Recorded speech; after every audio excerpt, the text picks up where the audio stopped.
ডেমোতে মানে যখন ইন্টারভিউ বোর্ডে থাকা হয়, ইন্টারভিউ বোর্ডে যেসব টিচারদেরকে উম রাখা হয়, তাদের কাছে একটা গাইডলাইন দেওয়া থাকে।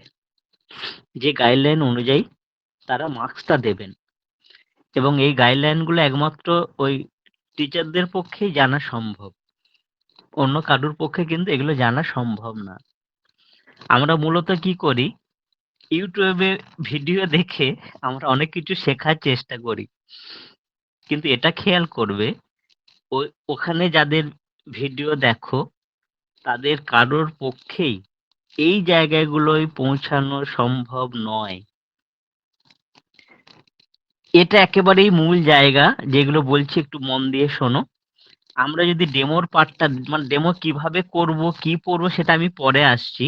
একদম ১ম এ ভাবার চেষ্টা করো যে ডেমোতে যে মার্কস গুলো দেওয়া হয় তার ডিভিশনটা কেমন আছে? কোন ৫ টা পার্টের উপরে ডেমোতে মার্কসটা দেওয়া হয়? ১ নম্বর হচ্ছে টিচিং মেথড। তোমার টিচিং মেথডটা কেমন? তার উপরে তোমাকে মার্কস দেওয়া হয়। ২ নম্বর হচ্ছে টিচিং স্কিল। তুমি যে পড়াচ্ছ সেটা তুমি ১ লাইন পড়ালেও বোঝা যাবে। যেমন বলা হয় যে হাঁড়ির ভাত একটা টিপলেই বোঝা যায় যে সেদ্ধ হয়েছে কিনা। এই পড়ানোর পার্টটাও সেরকম। মানে তুমি যে কতক্ষণ পড়িয়েছো সেটার উপরে কিছু ডিপেন্ড করে না। তুমি ২ মিনিট পড়ালেই বোঝা যাবে, ১ মিনিট পড়ালেও বোঝা যাবে। তার জন্য ১০ মিনিট পড়ানোরও দরকার নেই, ২ ঘন্টা পড়ানোরও দরকার নেই। তোমার দেখে নেওয়া হয় যে বিষয়টা, সেটা যে টিচিং মেথডটা তোমার কেমন। ২ নম্বর হচ্ছে টিচিং স্কিল, যেটার উপরে মার্কস দেওয়া হয়।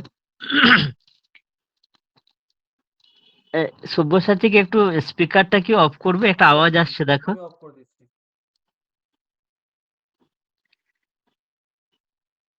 আচ্ছা, তাহলে ৫টা যে পার্ট আছে ডেমোতে, ৫টা পার্ট থাকে টিচারদের হাতে।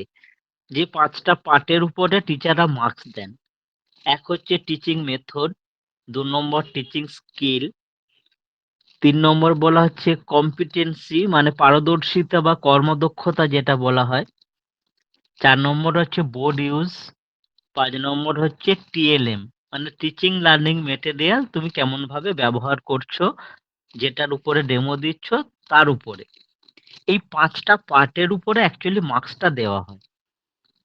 তাহলে কি আমরা বললাম? Teaching method, teaching skill, competency মানে পারদর্শিতা বা কর্মদক্ষতা, বোর্ড ইউজ আর টিএলএম টিচিং লার্নিং মেটেরিয়াল তুমি কেমন ব্যবহার করছো।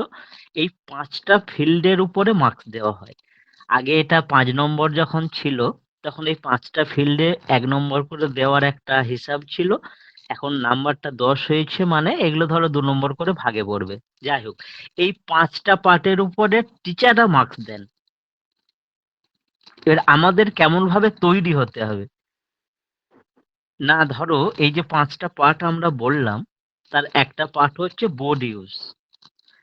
আমরা তো বোর্ড ইউজ সবাই তো করি। তার উপরে মার্কসটা কিভাবে দেবে? এইটাই হচ্ছে শেখার পার্ট। আমরা মূলত কি করি বলতো? না, যেসব টিচারদের দেখতে অভ্যস্ত, ছোট থেকে আমরা অনেক টিচারের কাছে পড়ে বড় হয়েছি ধরো। টিচাররা দেখবে যখন বোর্ড ইউজ করতো একদম মাঝখানে চলে যেত। মাঝখানে গিয়ে একদম বোর্ড জুড়ে লিখতেন। আমরা পিছন থেকে দেখতে পেতাম না। আমরা দেখবে অনেক সময় বলতাম না, "স্যার একটু সাইডে দাঁড়ান, দেখতে পাচ্ছি না। স্যার লিখতে পাচ্ছি না। স্যার আড়াল হয়ে যাচ্ছে। আপনারা কি একটু সাইডে আসুন, দেখতে পাচ্ছি না।" এগুলোতে আমরা কিন্তু অনেকেই অভ্যস্ত। স্যারদেরকে এভাবে আমরা বলতাম যখন পুরো স্যার বোর্ডটাকে গার্ড করে লিখতেন। ওটা লেখার পদ্ধতি নয়।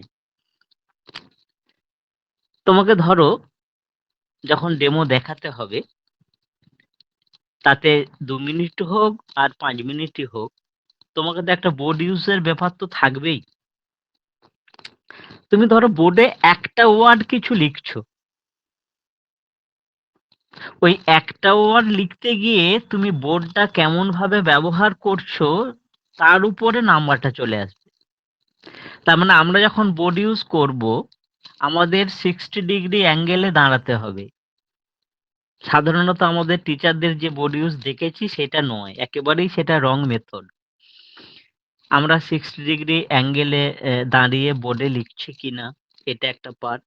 ২ নম্বর পার্ট হচ্ছে আমরা যখন বোর্ড ইউজ করব, আমাদের ডান হাতে যদি কলম থাকে, এখন তো আর চক ডাস্টারের বিষয়টা নেই, যাই হোক, ডান হাতে যদি আমাদের মার্কার থাকে, অবশ্যই বাঁ হাতে আমাদের ডাস্টার থাকবে, এটা মাস্ট। ডান হাতে যখনই আমাদের চক থাকবে, বাঁ হাতে তখনই আমাদের ডাস্টার থাকবে। এখন চকের বদলে আমাদের মার্কার চলে এসেছে ধরো, যাই হোক, ডান হাতে যখন আমরা মার্কার নিচ্ছি, অতি অবশ্যই বাঁ হাতে আমাদের তখন সেটাকে ক্লিন করার বিষয়গুলো রাখতে হবে। এবার আমরা ধরো বোর্ডে একটা কিছু লিখলাম, লেখার পরে ওই টপিকটা শেষ হলো, তখন বাম হাত দিয়ে ওইটাকে আমাদের পরিষ্কার ক্লিন করতে হবে।